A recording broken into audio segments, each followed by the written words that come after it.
नमस्कार दोस्तों। UP police radio operator 2025 मैंने दोस्तों एक वीडियो बनाई। इससे पहले इतनी सारी भगदड़ मच गई। मैं तो इस बात से खुशी हो रही है, चलो किसी को अच्छा लगा किसी को बुरा लगा, लेकिन वीडियो बहुत लोगों तक पहुंची और मेरे को जो चाहिए था वो मेरे को मिल गया। क्योंकि मेरे को ये देखना था कि कितने लोग री एग्जाम कराना चाहते हैं और कितने लोग री एग्जाम नहीं कराना चाहते हैं। ठीक है। और मैं तो मतलब एग्जाम देने के बाद इससे हट ही गया था, क्योंकि मेरे को पता था कि धांधली वाले जा रहे हैं, कोई फायदा नहीं है, वो जो करेंगे अपने आप वो कर लेंगे। लेकिन इसको देख के जो न्यूज आई थी री एग्जाम की, उसके बाद मैंने सोचा थोड़ा कुछ देखते हैं। लेकिन इतना वेट करने के बाद एक और उन्होंने रेट डाल दी, तो उसी बारे में थोड़ा डिस्कस करना है आप लोगों से।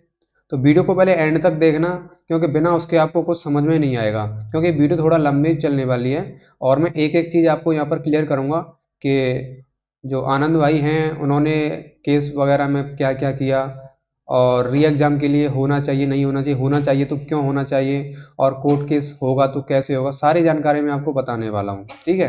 तो वीडियो को एंड तक आपको देखना है, उसके बाद ही आपको कमेंट करनी है, मैं सारी चीज़ आपको बताऊंगा। तो स्वागत है आपका इस चैनल पर, और मैं सूरज सिंह आपके लिए यहाँ बहुत ही इंफॉर्मेटिव जानकारी देना चाहता हूँ। ठीक है। अब चलते हैं आगे। सबसे पहले मैं, देखिए आनंद भाई हैं और बहुत सारे लोग भी हैं, और नाम तो पता नहीं है, वो भी उन्होंने बोला था चौधरी चौधरी करके। ठीक है। और मैंने भी वीसी चलाई थी, टेलीग्राम पर ग्रुप बनाया था, वो सब आए थे। अच्छा लगा उन्होंने जो अपना प्रदर्शन किया, कितनी अच्छी तरह से उन्होंने बात की और कितनी शालीनता से उन्होंने बात की वहाँ पर आके। और उनकी भाषा शैली देख के मेरे को बहुत अच्छा लगा। और जो उन्होंने जैसा प्रदर्शन किया अपनी भाषा का, कि गाली वाली देनी है नहीं देनी है, कैसे बात करनी है, बहुत अच्छा लगा। ठीक है। उन्होंने अपनी भाषा का, अपनी भाषा शैली का और अपने व्यक्तिगत का परिचय जो दिया है बहुत अच्छा दिया है। ठीक है। क्योंकि मैं उसमें ज़्यादा नहीं घुसना चाहूँगा। सबसे मैं उनका देखिए अप्रिशिएट ज़रूर करूँगा, क्योंकि उन्होंने जो काम किया है, देखिए बीटेक डिप्लोमा, अभी तक वो बीटेक वाले केस लड़ रहे हैं वो दूसरी बात है, लेकिन उन्होंने जो काम किया वो अच्छा किया कि बीटेक को हटाने की जो मुहिम थी, हम भी इसमें साथ में ही थे। लेकिन मैं तो खैर अभी भी इसमें इतना इन्वॉल्व नहीं हूँ, लेकिन जानकारी बता रहा हूँ आपके लिए। और नहीं, मैंने इससे पहले वीडियो में ये बोला था कि मैं केस करूँगा। ठीक है।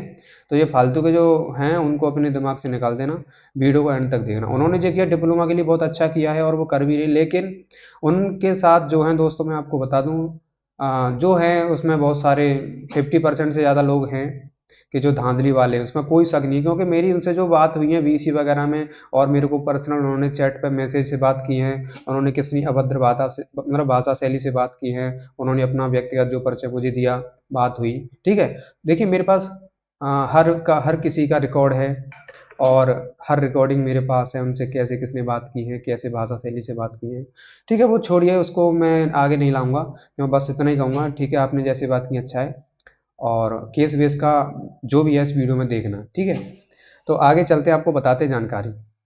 आपको पता है सिंगल बेंच ने जनवरी में जो फैसला सुनाया था कि री एग्जाम जो है आपका होगा, और भर्ती बोर्ड ने भी उसको आगे के लिए प्रोसेस कर दिया था कि 6 महीने में आपका एग्जाम जो है हो जाएगा।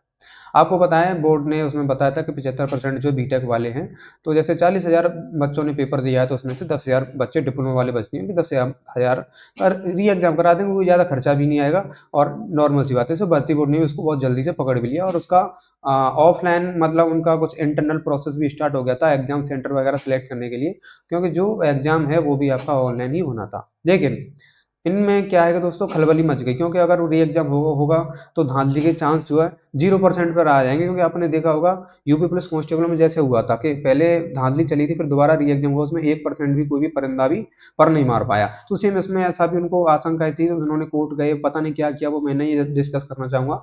लेकिन उन्होंने वो अपना केस डाल दिया और डबल बेंच से फैसला निकलवा लिया।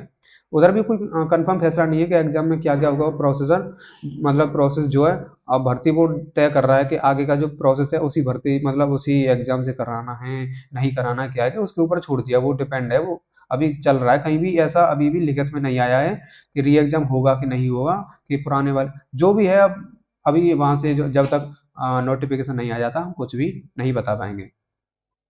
तो देखिए ये आपकी सब वैकेंसी थी, 936 पद थे आपके, और जनरल में 379 थे, और ओबीसी में 252 थे। और यहाँ पर उनका जो गैंग है, गैंग ही बोलूंगा क्योंकि उसमें इतनी अभद्रता और इतनी गाली गलौज जितना उनका पर्चा जो उन्होंने दिया उसमें मैं नहीं मानूंगा कि वो इतने शालीनता से पढ़ने वाले बच्चे थे कि जो उन्होंने इंट्रो उसमें दिया। मेरे को डे वन से पता था, क्योंकि वो लोग आएंगे, क्योंकि उनको भी वो ठीक है अलग मैटर है, उनको भी देखना था। ठीक है, तो उन्होंने आया, उन्होंने जैसा प्रदर्शन दिया मैंने ठीक है अपना एनालिसिस किया क्या है क्या नहीं है, तो उन्होंने ठीक है दे दिया अपना। और मेरे को पता भी चल गया उसमें कितने बंदे कैसे हैं, कितने लोग कैसे हैं, कितना पैसा वगैरह जो भी मैटर करता है। ठीक है, आनंद भाई ने तो ठीक है जो भी किया अच्छी बात है। अब आगे चलते हैं, 936 पद हैं। अब इसमें देखिए 50% धांधली भी चली जाएगी, तो चलो ठीक है, मैं एक बात से फिर भी खुश था कि चलो 400 बंद 300-400 बंदे तो पढ़ने वाले चले जाएंगे। लेकिन अब उधर भी से बोल रहे थे बहुत, जो उनके भी लोग हैं उनमें से भी बहुत सारे लोग ऐसे हैं जो चाहते हैं कि री एग्जाम होना चाहिए। ठीक है, मेरे कहने ना कहने से ना तो री एग्जाम होने वाला है और ना ही ये को नोटिस जो आया वो कैंसिल होने वाला है। लेकिन आप लोग चाहो तो आगे कुछ भी कर सकते हो, क्योंकि सब आपके हाथ में है। देखिए, अब री एग्जाम होना चाहिए नहीं होना चाहिए उसके बारे में तो बात मैं बताऊंगा। सबसे पहले मैं आपको चलो वही बता देता हूँ, आगे एक एक पूरा मैंने पीपीटी तैयार की है उसमें बता रहा हूँ। तो देखिए, यूपी पुलिस हेड ऑर्बिटर री एग्जाम 2025, अगर आप री एग्जाम चाहते हो ना तो ये हैशटैग है। ठीक है, ये हैशटैग आपको चलाना पड़ेगा, यूपीपी एचओ डिप्लोमा री एग्जाम। ठीक है, इसको चलाओगे तो दोस्तों कुछ भनक जो प्रशासन तक पहुंच सकती है। लेकिन ये चलाने से पहले आपको पूरी वीडियो देख लेनी, इन्फॉर्मेशन देख लेनी, मैं क्यों बोल रहा हूँ।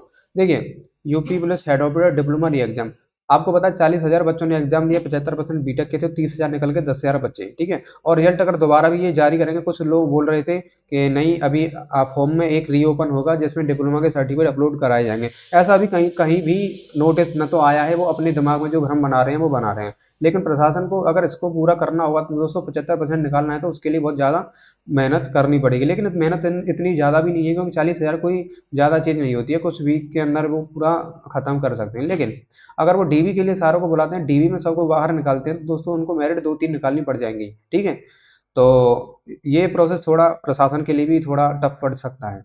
ठीक है, और मैं इसको गलत तरीका ही बताऊंगा, क्योंकि री एग्जाम में आपको पता था कि डिप्लोमा वाले भी हैं 25%, तो उनको मैं 10,000 मानूँ तो इसकी शेयरिंग हुई थी, चीटिंग भी हुई थी, तो बहुत सारी चीज़ थी। क्योंकि ये मैं नहीं बोला, ये आपका नेशनल मीडिया है उन सब ने निकाला था, सोशल मीडिया पर भी और जो न्यूज़पेपर हैं उनमें भी आया था, तो सब ने वीडियो बना के टीचरों ने भी उसमें बताया था। देखिए, और री एग्जाम क्यों होना चाहिए, देखिए सबसे पहली बात है कि पेपर हुआ किसी के पास प्रीवियस का कोई भी ना तो पैटर्न था ना कुछ था, तो पेपर का पैटर्न ना तो कोई सेट ही नहीं था कि क्वेश्चन कहीं से भी पुट कर दिए थे।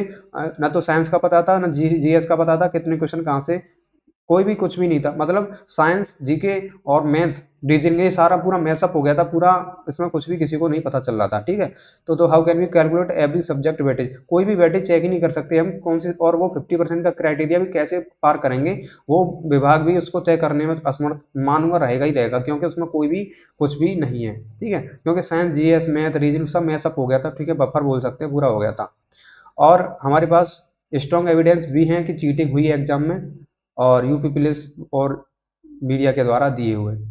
और देखिए, और हमारे पास क्या है कि सिंगल बेंच का री एग्जाम का ऑर्डर भी आ गया था, यूपी पुलिस ने भी री एग्जाम का ऑर्डर निकाल दिया था, और हर न्यूज पेपर में पब्लिश हो चुकी थी 6 महीने के अंदर भर्ती बोर्ड जो एग्जाम कराने जा रहा है। लेकिन इनको इनको री एग्जाम कराने के लिए वही थी कि इनमें वो कुछ बंदे थोड़े थे जैसे गंदे वो लोग बोल सकते हैं, तो उन्होंने, वो अभी भी ट्राई करते रहेंगे अपना जब तक वो नहीं है, मेरा उनसे कोई मतलब नहीं है। मैं आपको प्रोसेस बता रहा हूँ और आगे बताऊंगा जानकारी कि कैसे आप लोग जो है क्या कर सकते हो।